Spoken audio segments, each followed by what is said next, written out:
Hello and welcome aboard WhalePod to another Genshin Impact short. I am your Captain Whale, and in today's video we will be talking about the reasons why the desert will be the breath of fresh air that Genshin Impact needs. When version 3.0 dropped for Sumeru, it was revealed to be only the Sumeru rainforests, with the desert being added in later patches, which is a little bit frustrating in my opinion, as between the two, a rainforest and desert personally has me more excited. Quiet, Tignari? I would have quieted anyone, not just you there, boyo. But the desert, well, I just like desert landscapes more than forests, and we'll get into more of that later in the reasons why it will be the best thing to happen to Genshin Impact and will be the breath of fresh air players need. But first, a little bit of my history with the game. I started playing, as I've stated several times before, in version 1.6. My first exposure to Genshin Impact content was from a certain established Genshin Impact content creator. In fact, a creator who came to Genshin Impact from other gacha titles such as Arknights. As you might have gathered from that specific game name drop there, the Genshin Impact content creator that I am referring to here, and one that I am a big fan of, as his content gave me a big start into my deeper understanding of Genshin Impact's mechanics, is the somewhat controversial, though I do not believe so. I do not believe he starts nearly as much controversy as his detractors claim he does, is none other than Tectone. If you ever see this techie, I'll love your content. Whether it's Genshin or not, I'll watch it eventually. But now, I'm going to have to respectfully disagree with you when you say the desert isn't going to be that great, and that you're not going to enjoy the desert. And while you might personally not enjoy the desert, I personally think it is going to be the breath of fresh air this game needs in order to regain and maintain its relevance. And now let's get into the reasons. One, it's going to be absolutely massive. As we see on my map here, I have 100% exploration in every region of the Sumeru rainforest, ranging from the Avidya forest, where most people will take their first steps into Sumeru, or the Lokapala jungle, where I took my first steps into Sumeru, to the hidden Vanarana and Lost Nursery that must be unlocked through the Aranyaka questline. Yes, I'm going to keep saying Aranyaka because it's Ara-Nara, not Aran-Ara. And I only have, at the Sumeru reputation area in Sumeru City, a measly 43% exploration progress for Sumeru. Meaning that the deserts alone, not including any sort of Ankanomiya potentially beneath the deserts, that does not count towards Sumeru exploration, like Ankanomiya is not tracked for Inazuma reputation exploration.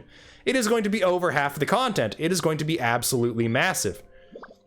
And in Tectone's statements about why he does not think the desert is going to be all that great and why it's going to be his personal least favorite area, he is oftentimes to mention that Mondstadt and Leah just feel the same, as in they're just green Mondstadt and yellow Mondstadt, and that Inazuma, with all its vibrant blues, purples, and darker colors, was a breath of fresh air. Which, for me, I will agree that Inazuma was a breath of fresh air.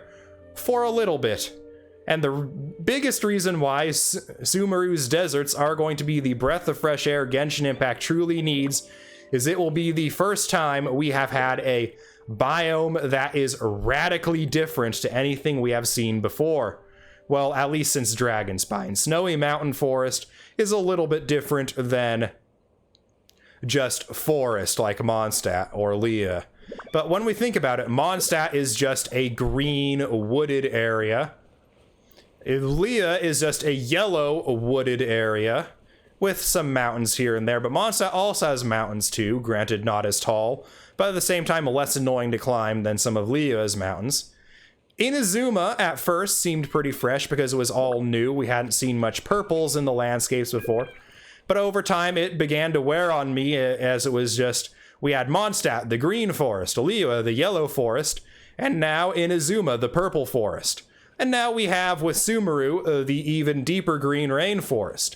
All of them forested biomes, The interesting areas like Onkonomia, Dragonspine, and the Chasm underground mines, if you're not going into the Chasm to mine all the ore each time it respawns like I am, those 3 areas you really go to once and then never go to again.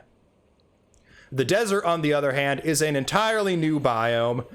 Gone are going to be the days of endless forest, endless trees, endless verdescence all around us, and we're going to get, as we can see before us, a whole bunch of canyons, mesas, sand. I hope the sand walking physics looks amazing, and as we can tell off in the distance, a ruined structure unlike anything we have ever seen before, likely associated with the civilization that the Eremites founded.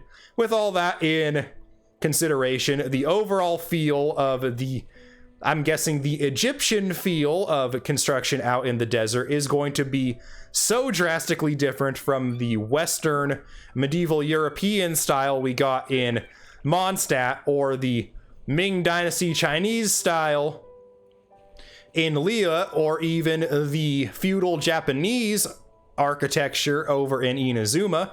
These 3 reasons combined, between its sheer size for exploration, its difference in biome being the only region we have access to that isn't some sort of forest, Mondstadt being your typical temperate forest, Liyue being a slightly yellower temperate forest with a bit of marshland, but really mostly just forest. The operative word in all of Liyue's stone forests is forest, and they even have a lot of trees except for maybe Guyun. And Inazuma, while certain areas do have lots of deep purples, they are all just, well, purple, red, and pink trees. The desert is going to be so drastically different from all that, it will be quite the breath of fresh air for it. And then, while Sumeru's structures itself have been drastically different, at least in Sumeru City, some of the little villages out in the wild with their mostly straw construction looks pretty similar to some of the rundown former straw villages we saw all around Liyue and the straw construction in Inazuma. The ancient civilization that the Eremites descend from is going to have entirely unique architecture, like that absolutely insane pyramid out there. And that is going to give the exploration of towns, villages, and ruins yet a whole different feel to them.